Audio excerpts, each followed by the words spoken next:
The woman was Claire, also written in the novel by Alan. She is the sister of Sir Magnus in the novel. But in reality, she is the sister of the writer Alan. Susan came for the manuscript of the Magpie murder novel. They entered the house and sat down. Claire said that the first 8 novels in the Atticus Pünd series were digitally typed, bound, and photocopied by her. But this last Alan didn't use her. There seems to be some conflict between the two. Susan asked, but Claire refused to answer. And Claire denied that she had read or seen the handwritten copy of the Magpie murder. If you've watched episode 1 of my video, you'll know that Claire is lying. But judging from the dialogue that followed, Claire seemed to understand why Alan committed suicide. Do you know why he killed himself? It wasn't because he was sick. It was Atticus Pünd. What do you mean? Atticus Pünd was never the book he wanted to write. All that money, all that success. The simple truth is that it drove him mad. The Atticus Pünd series made Alan famous, which was also why Alan's suicide. Susan couldn't believe it. With questions, she walked out of Claire's residence.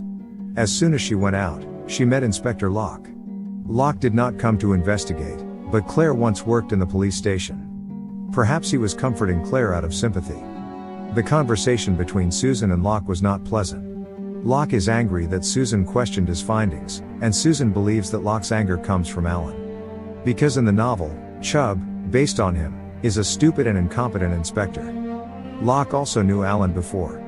Back at her sister's house, Susan called her old boyfriend Andreas, and the relationship between the two looked very close. After the phone hangs up, Andreas's place gradually emerges. She doesn't know? No, You should tell her.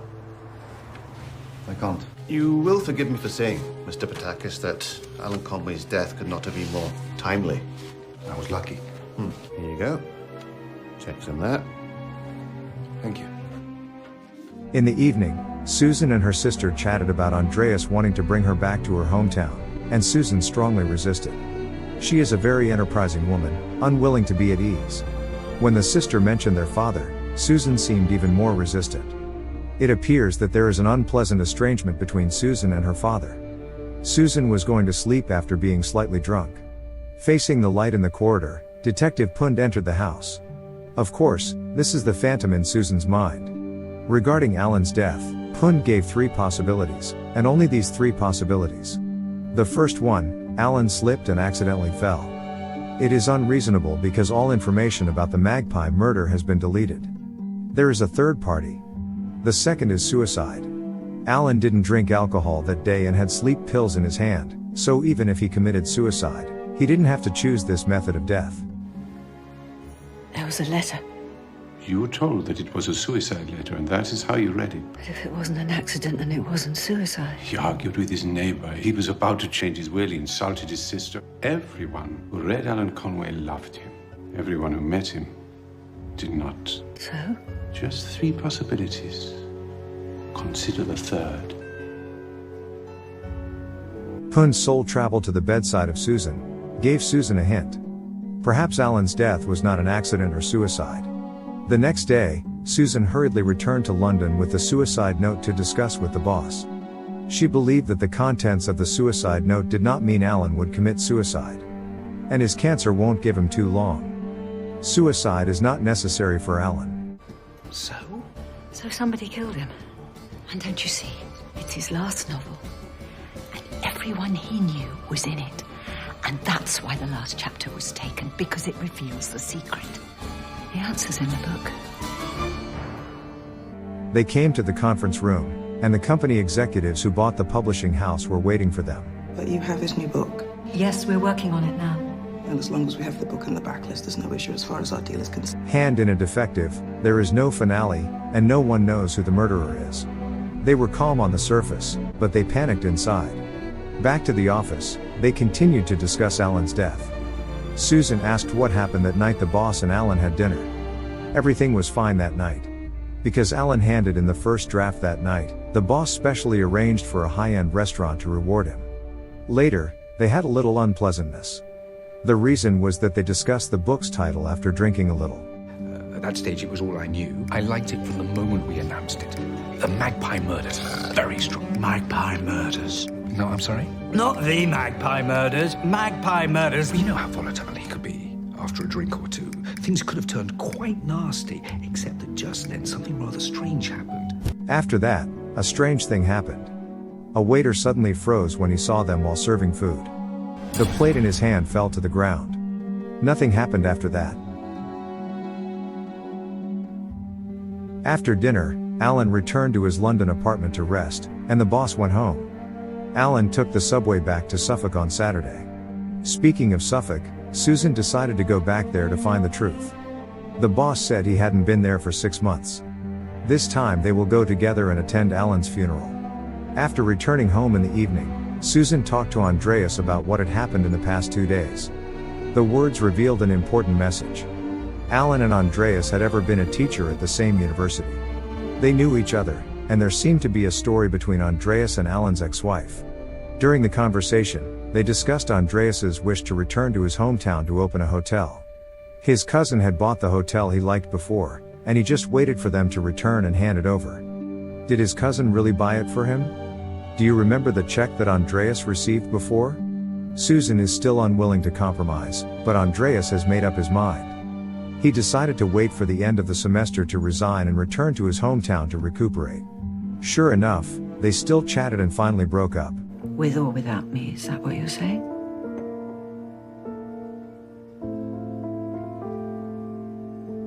Why does life have to be so bloody difficult? Never makes any sense.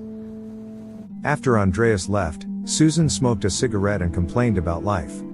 And sitting across from her is the impression of Atticus Pünd. He also brought critical advice to Susan. At the moment that he delivered the manuscript, which may or may not have been complete, what was his state of mind? I don't know. He was at a restaurant with Charles. He was drunk. Then that is where you should begin. I still remember that when Alan and the boss were eating, a waiter was stunned when he saw them. Susan found this man, Geoffrey Lee.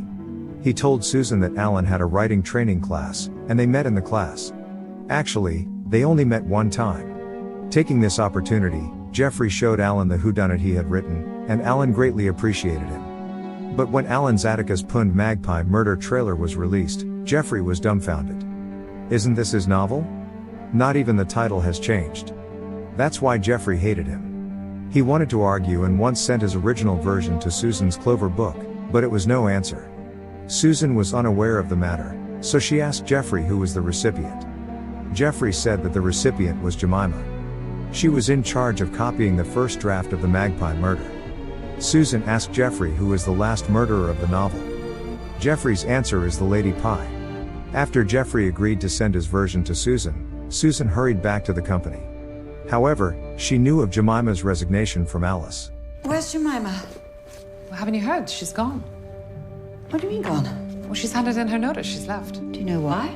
She didn't know why Jemima resigned and couldn't contact her. You never saw a submission from a man called Lee Jaffrey, did you? A title, mate? Magpie Murders. It's a bit of a coincidence. Well, if you believe in coincidence. Susan reported to the boss that the Magpie murder was not original by Alan. They suspected Geoffrey because his motive was the greatest at present. What's his name? Lee Jaffrey. Is his book any good? Which is completely muddled and doesn't help at all. And no, in answer to your question, it's awful. But the plot does have a lot of similarities. He knew where Alan lived. How do you know that? Because he told me. He knew Alan lived in Suffolk, and it's a members' club, so they must have had his address. In the evening, Susan called Andreas, who broke up last night, but Andreas chose to refuse. Susan was in a worse mood. At that time, Pünd appeared again. You wish to know who killed Sir Magnus Pye? Well, you're not going to tell me, so I'm going to go to bed. I would advise you to be careful, Miss Ryeland. Betrayal hurts.